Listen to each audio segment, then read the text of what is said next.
عسلامة ومرحبا بكم الناس الكل، إن شاء الله تكونوا بألف خير وصحة وعافية.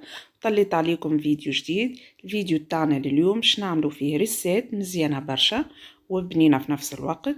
اليوم إن شاء الله باش نعملوا مع بعضنا مرقة زعرة وإلا جلبانة زعرة بالسوبيا وإلا بالكلامار زادا كيف كيف. نقولكم ابقاو معايا لآخر الفيديو باش تشوفوا كل مراحل تحضير وصفتنا لليوم. نبدأ توا باش نحضر المرقة تاعي. أول حاجة حطيت الزيت، لأن أني حطيت لها بزيت زيت على خاطر أني نحبها تجي مدومة شوية، واللي ما يحبهاش تجي بزيت زيت ينجم ينقصلها. جلبانة زعرة ما تجيش شايحة من الزيت راهي. وحطيت عليه راس بصل مقصوص كيف هكا. بالنسبة للمكونات متاع المرقة باش تشوفوهم الكل في العملية متاع التحضير، هي سهلة وما فيهاش برشا مكونات راهو. لأن كيما شفتوا حطيت زيت، بعد تالي ضفت عليه البصل خليته يتقلى شوية، وتوا باش نلحق عليه الكلامار المقصوص. كيما قلت راهو المرقة هذه تجيب السوبيا كيما تجيب الكلامار، نفس الطريقة تاع التحضير، نفس الفحات، نفس كل شيء. اني ما عنديش شوبي، عندي الكلامار، كلامار غليظ شويه، قصيته بالطريقه هذه. ما يلزمش نقصوه صغير خاطر هو بطبيعته في عمليه الطياب نتاعو ينقص في الحجم نتاعو يتلم يعني. لان توا حطيت الكلامار ومعاها الشواشي نتاعو زاده نظفين بالطبيعه الكل بالكدي بالكدي، وباش نخليه يتقلى شويه.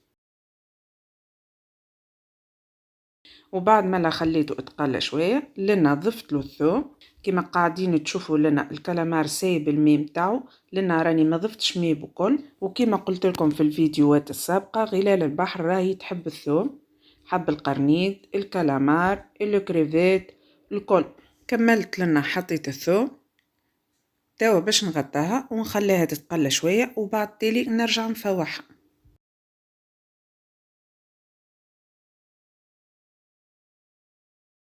ورجعت لنا توا مرة أخرى، لنا توا باش نفوح. حطيت الملح، فلفل كحل وكركم، هذوما هما الفحات اللي استعملتهم. كما شفتوا حطيت الثوم في اللول، وتوا زدت ضفت ملح وفلفل كحل وكركم.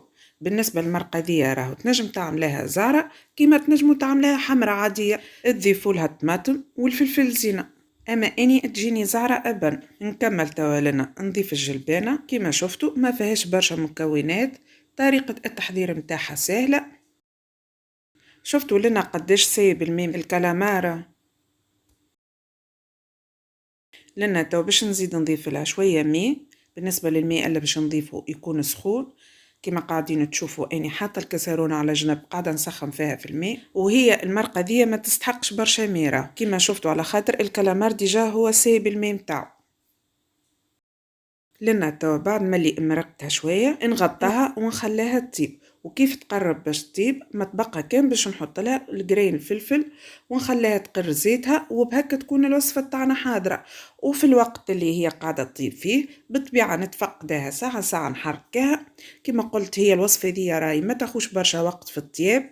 الكلامار يحضر فيسع جيست تطيب الجلبانه والكلامار.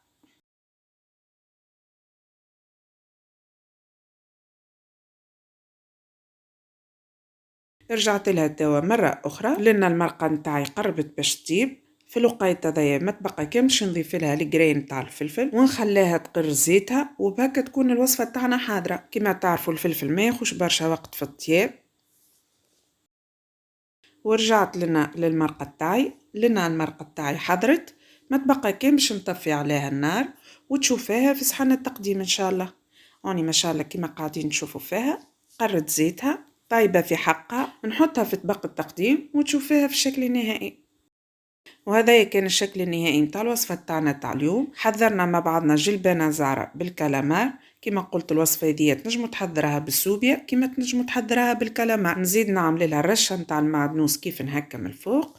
كما شفتوا طريقة التحضير متاع الوصفة تاعنا لليوم سهلة وسريعة، تحضر في ساعة، ما تطلبش برشا مكونات، وبنينة راهي صدقوني بنينة على الاخر على الاخر. اني تعجبني زعرة خير ملا حمرا، وكل حد يطيب كما يشتهي هو. على كل ان شاء الله تكون عجبتكم وصفتي تاع اليوم، والى كان عجبتكم ما تنسوش باش تشجعوني باللي جيم لي كومونتير البارتاج والاشتراك في القناة بالنسبة للجدد اللي مازالوا ما اشتركوش، وتفعيل الجرس باش يوصلكم كل جديدي. ونيتو ما تبقى لي كان نشقلكم ان شاء الله في فيديو جديد. على بروشين وبسلامة.